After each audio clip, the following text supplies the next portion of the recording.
Why did it take the LAPD 25 years to arrest the Grim Sleeper?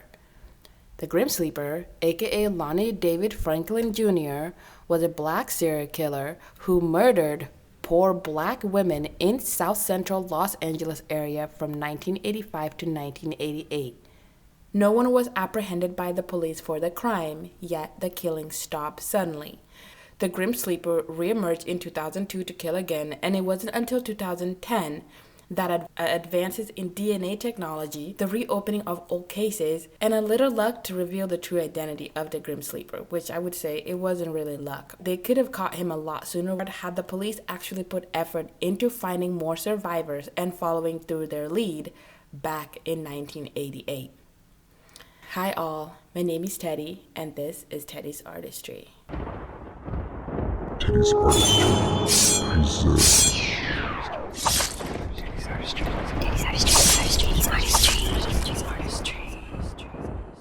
This video is for educational purposes only. I mean absolutely no disrespect to any and all the victims I will be talking about today. This video is intended for mature audiences only. Little is known about his early years, but Lonnie was known to have been born in Los Angeles on August 30th of 1952 and to have been raised in South Central LA. His family lived in 81st Street in Western Avenue in South Central LA. It is known as the worst part of town, with poor neighborhoods, poor education, less than 50% graduate from high school, highest homicide in the city with bars on a window. His parents lived in the home before him. He was born and raised there, and now his son Christopher lives there. Most of his close friends Steve, Gary, and Richard defended him and were in complete denial about what he did. His first arrest was for auto theft in 1969 when he was 16, but he was also arrested for burglary and firearm offenses. He was accused of taking part in a gang rape of a 17-year-old girl in Germany while he was stationed there in 1974 while serving in the U.S. Army. The day this incident went down, Lonnie and two of his buddies were hanging out when they targeted their first victim. Fortunately, when they approached this young lady, she was able to scream and cause attention. This made the boys abort mission and leave her alone. However, this did not stop them. It only made them regroup and look for the next opportunity. They spot a 17-year-old girl by the name of Ingrid who was alone minding her business waiting at the train stop. I don't know how, but they managed to pull up next to her without being seen. One of the guys jumped out of the car and held a blade to her neck and dragged her into the car. They then drove away to a secluded location, taking turns violating this poor lady, which I'm not going to go into details of what they did to her, but it was horrendous. Lonnie then decided to take out his camera and take pictures of this horrendous act. When they were done, they then bring this lady back, drop her off, and go on about their day as if nothing just happened. The next day, when she was a bit calm, she decided to report the incident to authorities. Eventually, the three men were caught and brought to court. In court, the men said that the incident did happen, but that it was consensual, trying to use the excuse that there was barely defense marks on her. She told them that she did not want to escalate the situation, so she did as they demanded to spare her life. Despite the guy's attempt of denial, the judge did find them guilty. Lonnie was sentenced to only 3 years and 4 months in prison. The court's opinion was that Lonnie did not look like the type of person who would have been the mastermind of this incident, that he must have been pressured into doing something like this. He seems like the kind of guy who would most likely not repeat an offense like this. Little did they know. This also led to Lonnie's receiving a general discharge from the U.S. Army in 1975. In the 1980s, Los Angeles was flooded with crack cocaine and gang warfare. With many blacks moving in from the South, money was hard to make. Crack dealers employed more people than AT&T, IBM, and Xerox combined. When Lonnie returned home, he managed to land a job as a garbage collector for the Los Angeles Department of Sanitation. But as we know now, he was doing a lot more than just his day job. Lonnie became the guy you go to in the neighborhood. He was very well known. He got you anything and everything you asked for. If you needed your car fixed, Lonnie was the mechanic. If you needed a microwave, Lonnie would have it for you. Anything Lonnie didn't have, he was able to get it for you. You need a washer, a dryer, TV, bikes, Lonnie got you. Lonnie also became the neighborhood's loan shark. If you needed to borrow money, Lonnie was your go-to. He pretty much ran the street when he came back from Germany, and around the time he had his garbage collector job was also around the same time he met and married his first wife. Unfortunately, this was not a happy ever after. Sadly, she ended up meeting the wrong people and would be strung out on substance. He would give her money to pay the bill, but she would use it to feed her bad habits. One particular night, he came home and the power was out, despite him giving money for her to pay for the power bill. He really did love her and tried really hard to make it work, but eventually he had to call it quit. When he and his first wife split, this was supposedly what left a very sour taste in his mouth. The first of the 10 victims attributed to Lonnie was found on August 15th of 1985 in South Central LA. Her name was Deborah Jackson, and she was employed as a cocktail waitress. He abducted her when she was on her way home from a friend's house. The next day, she was found with 3 gunshot wounds to her chest in an alley near Westgate. When bodies started to pop up in the mid-1980s, the LAPD became aware of a serial killer in the area who was targeting black women. They thought it was the Southside Slayer. They thought the killer mainly was targeting white women, but that he was also targeting black women.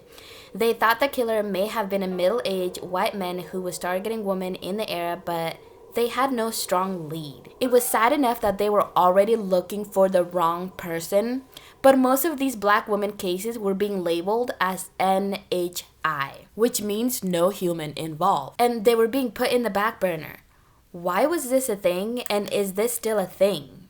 This code was mainly put on cases that the victim were drug addicts or sex workers or just people that maybe like living on the street, didn't have family or anything like that, which to me I still find it very wrong, but I don't understand why these NHI were being labeled on these black women's cases, especially when some of the families were very vocal about these women being killed.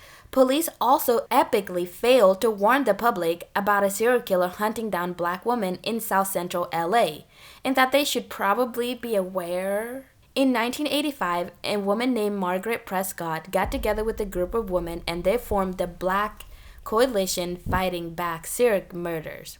They started passing flyers of missing women because they felt they needed to take matter into their own hand. There were sadly multiple serial killers in the area at the time, but none of these black women murders in South Central LA were being reported in the LA Times. And the information did not even make it to the local news. Meanwhile, other stories like Richard Ramirez cases were all over the news. Which, you guessed it, he was mainly targeting more upscale white women. The group wanted to make sure that people were spreading awareness and that black women needed to start protecting themselves. They also started raising funds for anyone with information to come forward. The group felt that the LAPD were treating black women's lives as if it did not matter. It started to add a lot of tension between the minority community and the LAPD. They felt very disrespected because murders were being investigated and reported, but all these other black women cases, it was cricket. The group got more vocal about the fact that nothing was being investigated since these bodies started showing up and no media coverage for any of the victims.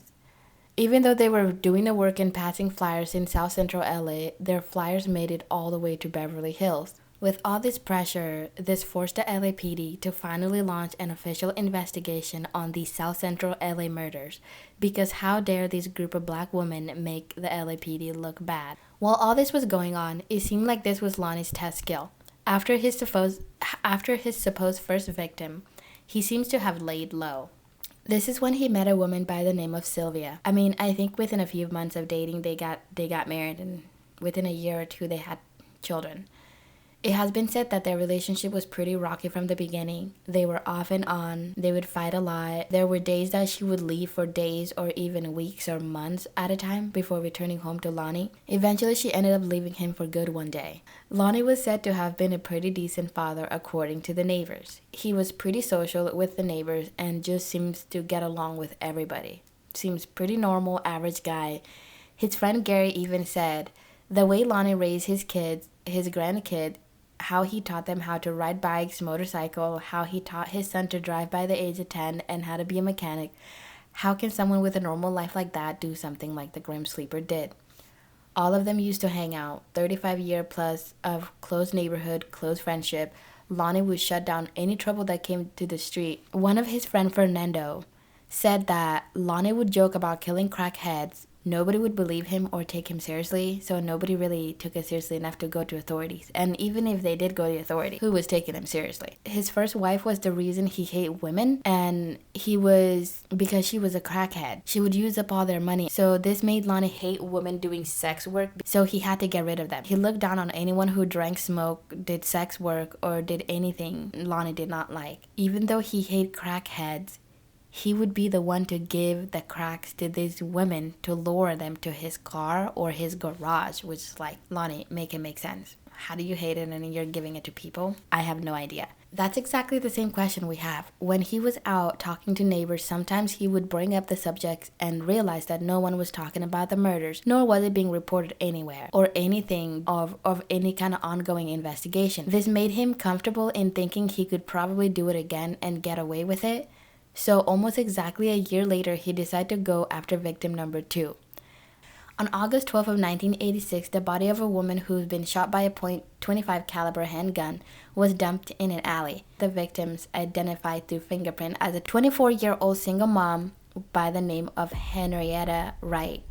This time, it seems like he sexually assaulted the victim. Right when police thought they found a pattern with the killer, they find a male victim that throws them completely off. However, this was never confirmed to be Lonnie's victim. On January of 1987, an anonymous 911 tipster reported witnessing a woman's body being tossed into an alley. He shared the license plate of the van the perpetrator would possibly be in. At the scene, investigators discovered a woman later identified as a 23-year-old Barbara Ware. She was fatally shot in the chest with a .25 caliber. Investigators didn't immediately link the two cases, but analysis of the bullet showed that the same gun was used to kill both women. Detective worked various leads focusing on the murder weapon, but progress stalled heavily. Detective traced that license plate of the van to a church where the keys of the vehicle was accessible to almost anyone. Detective, obviously this was a dead end for them because what are they gonna do? They started questioning who may have reported the crime. In such a dark alley, how would the killer have known the victim was a woman or even be able to see the license plate? The gun used to kill the third victim was found to match the one in Jackson and Wright's homicide. In addition, saliva and semen was collected from the last victim. However, in the 1980s, there was no national DNA database to point investigators to any suspect. DNA technology was not that advanced, so with the amount of DNA collected at the time, it wasn't really that useful to them. With the amount of serial killers roaming the area at the time, police had a very hard time keeping track of which victim belonged to whom, especially since most of them were going after women. I don't know why there were so many serial killers around the area at the time, but there was. While many of them would leave bodies on highway or in water or in plain sight, the Grim Sleeper was the only serial killer who would slightly and or attempt to hide his victim's body. Like he would drag them in an isolated dark alley or in a dumpster, or there was an incident when he used a piece of old mattress to hide a victim. Like there were just different ways that he would hide his victim to where it was like, okay, the pattern's kind of starting to add up. Even though the gunshot that killed Barbara was found that it's the same gun used in previous murder, police did not release this information about a serial killer to anybody in the area, and this information was not released to the public until 2008. Literally 2 decades later. Ridiculous. While all this was going on, little did the LAPD know that their suspect was literally hiding under their nose. Lonnie was working at the police station as their mechanic, and no one suspected anything. The body of Bernita Spark was found in the dumpster. This was the first victim to suffer a brutal attack by the suspect. Most of the previous victims did not have as much as bodily harm as Miss Sparks did, and so next he targeted a young lady by the name of Mary Lowe. Now this victim was important because a friend actually witnessed Mary Lowe getting into an orange Pinto with a black gentleman. She was found in the same alley he had dumped previous victim body before. This was also the first time the LAPD learned that they were looking for a white man this whole time when their suspect was a black man. But even though with that information, police were no closer to solving the murders. In the spring of 1988, the case took a dramatic turn. Anitra Washington was a 30-year-old mother of 2 who was walking to her friend's house when she took notice of a car that sparked her interest. unaware that there was a driver sitting inside taking interest in her. The stranger politely offered a ride in his orange Pinto. She initially declined the offer, but he continued to press, at one point saying, "That's what's wrong with you black women. People can't be nice to you." He's just guilt-tripping her and making her feel like she did something wrong. She decided to change her mind because she said she felt sorry for the man, who she described was a short in his early 30s, dressed neatly in his khakis and a button-up shirt. She kind of felt sorry, and so she thought, hey, maybe he's just trying to be nice to me when I say yes. And so she was like, why not? I guess you can take me to my friend's house. She said when she got inside the car was pretty neat. It seemed well kept. It was beautiful on the inside, well taken care of. She decided to compliment him on how nice the car is, and they exchanged a few words, but it was still kind of awkward. When he took off, he starts heading in the opposite direction than her friend's house. She said that's not the way my friend's house. When she tells him this, he said he needed to make a quick stop to pick up money from his uncle's house. They ended up on the side of the street where he allegedly parked at a house near apartment buildings and an auto shop. He allegedly got out of the car, walked up to a house, briefly talked to someone at the front door, and returned about 10-20 minutes later into the car. Once he returned to the car, she said that he starts acting really strange. He started being really just weird. He starts like accusing her of dodging him, like he would say weird things, and then he starts calling her like another woman's name. I thought he said Brenda, and I was like, that is not my name. And then everything went eerily quiet. I remember mumbling and waking up from a pressure on my chest. I then leaned over to ask him what he said, and he said, "Bitch, I said I'll shoot you again." And that's when I said, "You shot me?" I kept wanting to know why he shot me. I said, "You need to take me to the hospital." He said he can't do that. I said, "If I die, I'm going to haunt you. You're going to have to take care of my children." I began to struggle with the man who was on top of me by this point, and I started begging him to let me go, but he said no. She began to fade in and out of consciousness. She said she blacked out at one point and woke up to a flash of a Polaroid camera and him on top of her. Not sure how long she's been unconscious and if this man has sexually assaulted her at this point. But he was on top of her. They struggle back and forth. She tried to fight him off, but she obviously can't because she's been shot. After the attack, when he was done with whatever he was doing, he gets up, he starts his Pinto, and he starts driving around the neighborhood. And then after he drives for a while, he then decides to stop the Pinto. He decided to open the door and push her out of the car while the Pinto was driving. She picked herself up and stumbled many blocks down to a friend's house, who rushed her to the ER. At the hospital, a .25 caliber handgun was retrieved from her chest, which is the same gun used to kill other women in the area. Anitra even gave police a full description of the man and his Pinto, saying it was a beautiful red-orange Pinto 1979 with a white painted stripe across the top, the same car Mary Lou was witness getting into. They made a police case of the killer, but for some reason the police decided not to ever let us see the light of day. I don't know. It was never released to the public until, again, 2008, saying that eyewitnesses are not reliable. Y'all, I'ma calm down. She even brought police to the street he lived in, and police did not think her information would be credible enough. I don't know why, because Anitra was not even a prostitute. She was just going to a friend's house for a party, and the police did not take her seriously. I believe Anitra bringing the police to the street has caused him obviously scared, because when he found out that there was a survivor, this obviously scared him a little bit, so he decided to lay low. No similar bodies of women being strangled or shot with a gun were showing up in an alley, where we can only assume he stopped killing, but we'll talk about that more later. No suspect was arrested in any of the women's cases. With many years go by, no new bodies showing up, it became even harder for the LAPD to find new leads. Unfortunately, this case ended up going cold for way over 20 years.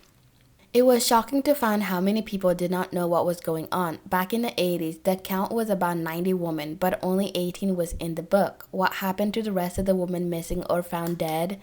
If they show up in these photos, where are they? The lack of concern for these women is what allowed these many women to continue to be killed.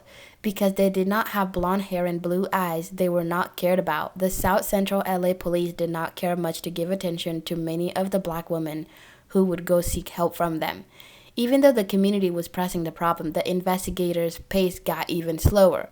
When we press on the problem, the investigator would say, "We have a bullet and we're waiting for the gun that shot the bullet to come through the station." And she asked the police, "You are waiting for the gun to fashionably walk into the station?" So we're gonna fast forward to December 21st of 2001.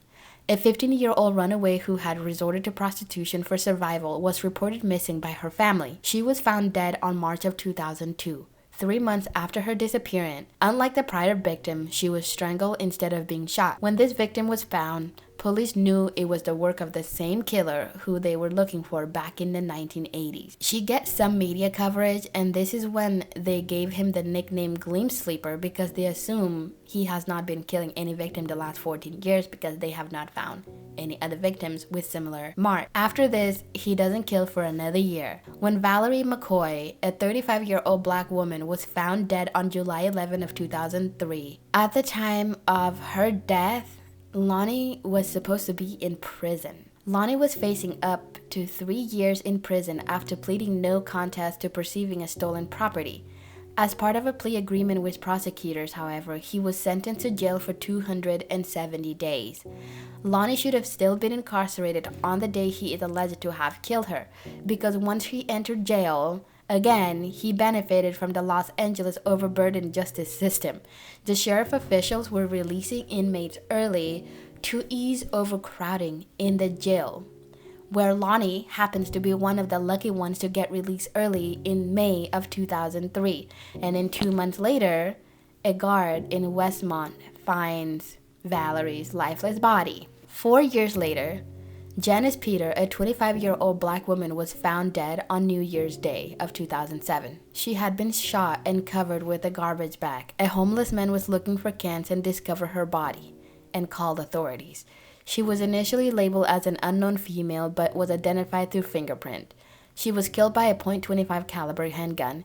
Genetic material recovered from Peter's body matched DNA from Valerie in 2003 and Princess in 2002. So in 2007, the LAPD assembled a new task force to solve the murders. The new team of investigators focused on ballistic evidence from the .25 caliber handgun, DNA from old crime scenes, and Initria's description of the assailant. Investigators connected the dot between the recent homicide murders from the 1980s. When they submitted DNA from earlier cases for comparison with the new cases, they matched. But the DNA profile didn't offer up any name. And familial DNA tracing, which was a new innovative technology at the time, failed to generate new lead. Finally, in 2008, the LAPD put the word out to the public, hoping to generate more leads. LA Weekly Journal referred to the murderer as the Grim Sleeper, referring to his absent years. Police believe that he wasn't active at the time. I don't believe so either. 28-year-old son Christopher was convicted of a weapon charge in the summer of 2009 and had to give up a DNA sample. His genetic material was a familial match to DNA found on the woman's murders. When his DNA matched, the LAPD obviously were super shocked because they thought Chris couldn't be the one who killed these ladies back in the 80s. He would have been a baby. And so that's when they brought their attention to his father, who would have been the right age at the time. Investigators started surveillancing Lonnie around the clock. But when we say around the clock, it was not literally. They did not try that hard whatsoever. They were keeping an eye on him, but then they weren't. But then they were, but then they weren't. It was not urgent. One day, Lonnie and his family, I guess, went to eat at a pizza parlor where a detective was pretending to be a buster boy. So when they were done, the detective collected some pizza crust, some napkins that Lonnie used to recover DNA samples. On July 7 of 2010, the LA Crime Lab compared the suspect's DNA to evidence found from several Grim Sleeper murder cases. And there was 100% match. This is their guy. This is who have been doing all of this, which everybody was still shocked because nobody really expected someone like Lonnie to be the killer. Detectives round up and they arrest Lonnie at his house. And when police arrest him, he is trying to deny that he did this. And it's like, sir, we have your DNA. When police searched his home, they found the .25 caliber handguns, multiple guns, including one that matched the murder weapon, the exact one used on some of the victims. They found thousands of photos, but of over 100 different women, as well as victims' driver license, some high school ID. The LAPD released a collection of photos of women found in Franklin's home, hoping to be able to identify them. They found a total of over thousands of photos of women, several hundreds of hours of video recording. of him torturing some of these women. Disgusting. One photo was Janice Peters, which was known to have been one of his latest victims. It include Polaroid pictures of Anitra, which she testified that he snapped pictures of her. She was wearing the exact same top she was wearing the night she was attacked. When police find all of this, now they obviously have to set up trial. Now, before we go to trial, there's a few things that I have not brought up. There's a documentary called The Grim Sleeper. It was directed by Nick Broomfield. I came across the documentary, honestly, on accident. Anyways, when I was watching this documentary, I just remember thinking, like, what in the actual fuck is going on? There was a woman on that documentary by the name of Pam, who was a former girlfriend of Lonnie, who really helped lead most of the interviews. But number one, remember when I was saying we'll talk about the cars later? Let's talk about the car. Lonnie apparently employed many people, and one of his workers said Lonnie would ask him to go burn cars. He was telling people that he was doing insurance work for Lonnie, but he would really take Lonnie's cars and he would burn them and he would trash them. He would pretty much was the main guy that would get rid of cars for Lonnie. One day he went and picked up a car from Lonnie, drove it off, and he started searching through it before burning it because I guess Lonnie told him to burn it. So he starts searching through the car to see if he could find any valuables before he threw it away. He said he found a few women lingering. He saw some bloody clothes. There was some blood in the car. He didn't really question it. He just set the car on fire like Lonnie instructed him. Even if he was scared of Lonnie, bring it to this anybody. Do you think it's important to find out why is someone asking me to burn a bloody car? Richard said he was paid. Richard is Lonnie's friend. He said he was paid by Lonnie to clean Lonnie's white van multiple times, and he really never questioned it either. He said he had also cleaned Lonnie's carpet in the home multiple times, and he said every time he was cleaning, the carpet was dark like oily, but it wasn't oily. Richards also confessed that one time he and Lonnie were driving around scouting for cars, and Lonnie saw a girl and asked Richard to pull over. Lonnie then runs to the girl and tried to talk to her, I guess. I don't know if he was asking her to come join them in the car. And when she refused, Lonnie tried to grab her by force and drag her to the car. And so Richard was stunned by this. He gets out and asks Lonnie, like, dude, what are you doing? I guess this made Lonnie come back to reality and let the woman go. She's obviously terrified. Somehow police showed up and arrested them. They were taken to jail. They sat in jail for hours. No fingerprint was taken, nothing. They sit in jail for hours before Lonnie's wife picks them up. Number 2, remember in the beginning when he was arrested, everyone was defending him. They were like, no, he's being accused. Well, everyone started feeling some type of way. One of the lady by the name of, they call her Nanny Lily, she was hired to take care of Christopher in his younger years. In the beginning, she said things were fine, but then Lonnie would start to get a little weird. Lonnie was making her dress up in lingeries. Lonnie starts taking picture of her. He would give her drugs, even though she was watching his son. He would get her to smoke crack, and he's like, where are you getting these crack? And I thought you were against it. He then became aggressive. Sometimes he would try to choke her, put her on a leash. Sometimes he would tie her on a leash and then try to have sex with her. She got to the point where she got scared for her life and said that she had to leave. She stopped babysitting because she said she couldn't stand to see the way what Lonnie was putting Christopher through. She didn't report it to the police because she said she herself got caught up on drugs and her addiction just didn't get any better even after she left Lonnie. Christopher even told her at one point that sometimes Lonnie would bring women into the home to abuse them and Christopher would be watching through a peephole. So this poor child has seen a lot.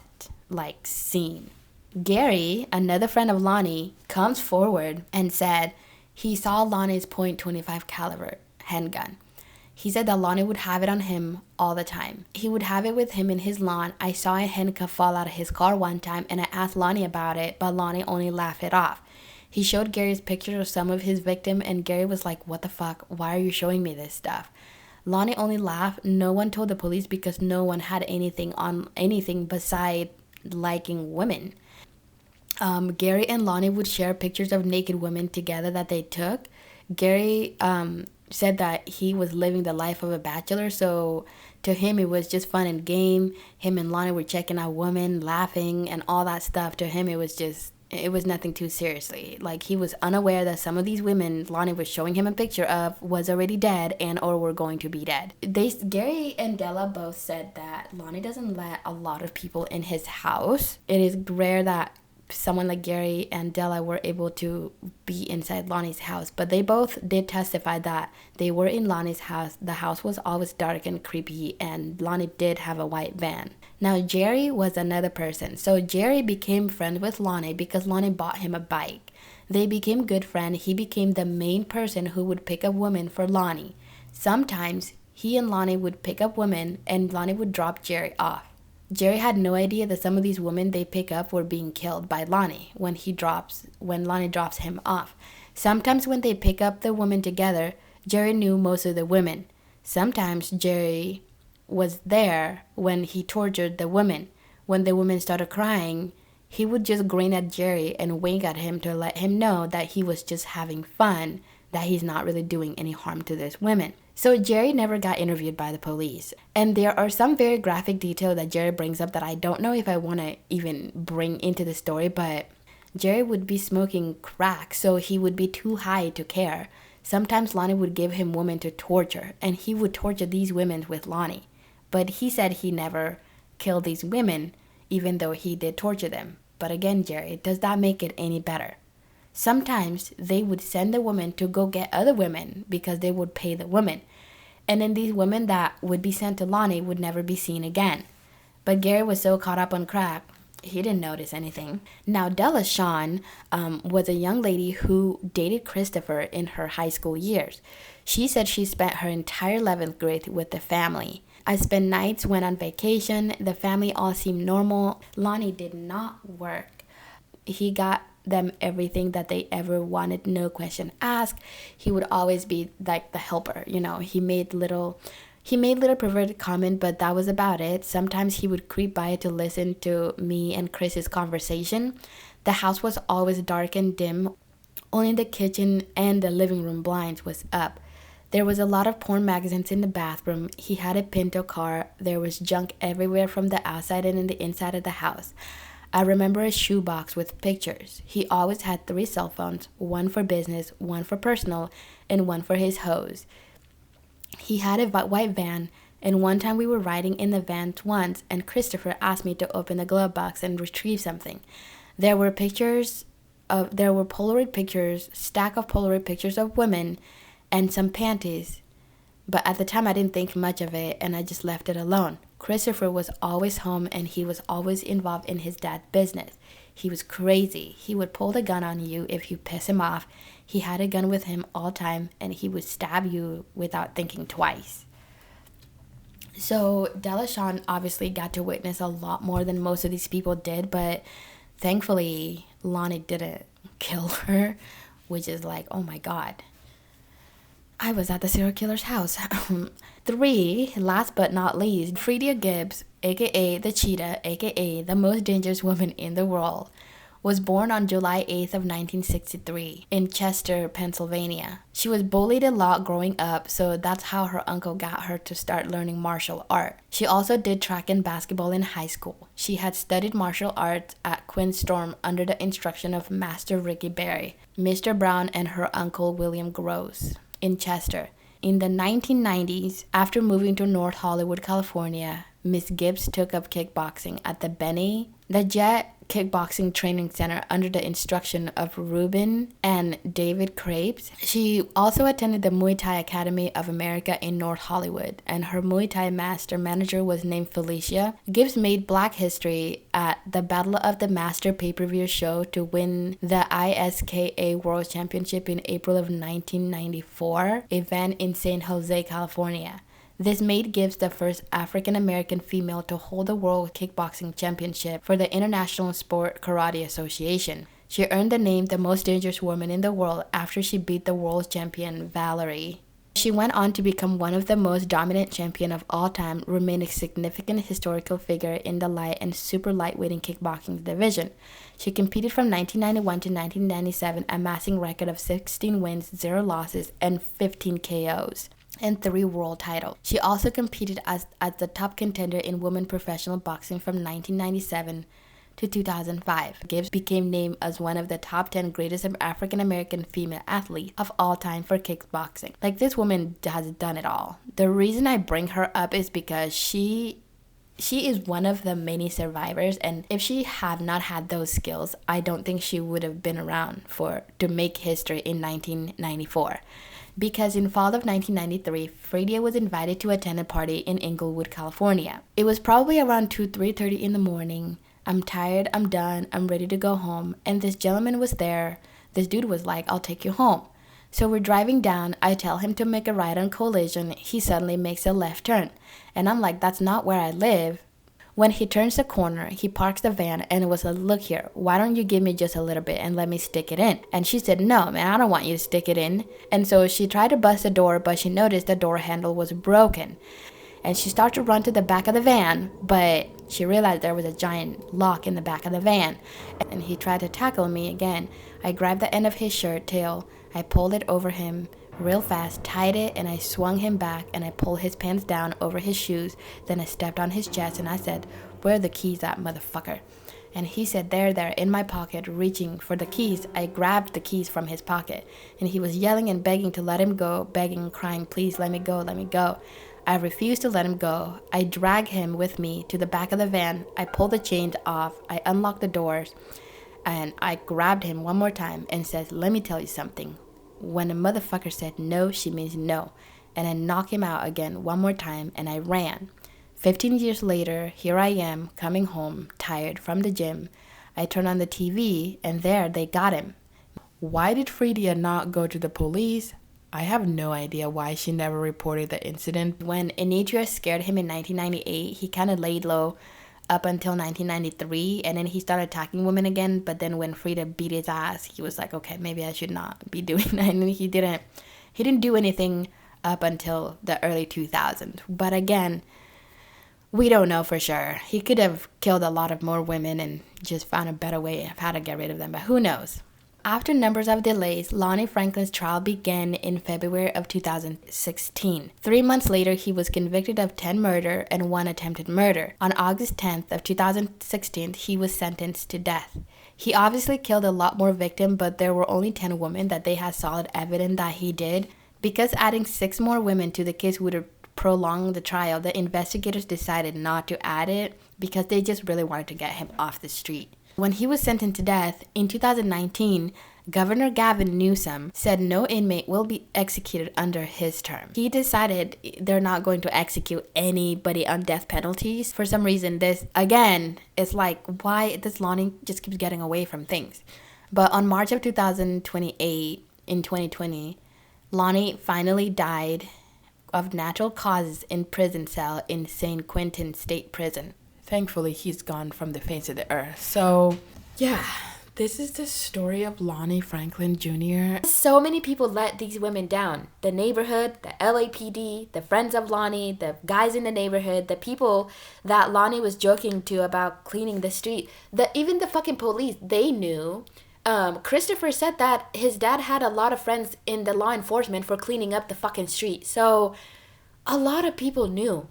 There was neglect from every single direction, and the only people that were fighting hard were the Black Coalition group of women who nobody wanted to listen to anyways, and they had to fight hard and get to the point where you couldn't turn them away. Anitra surviving, people witnessing Mary Lou getting in the car, so much evidence came in the late 80s that had the police gave enough fucks, this case would have been solved in the 80s.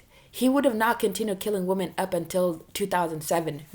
How poor a job that was done pretty much to try and solve this case. But nevertheless, this is the story of the Grim Sleeper. Have you guys heard about this story? What are your thoughts on this story? Do you feel that there could have been more done to solve the case? And in my opinion, yes, a lot could have been done. A lot. All right, guys. That's all for today. Thank you so much for taking the time to listen to this victim story. If you like this video, please hit that thumbs up, subscribe.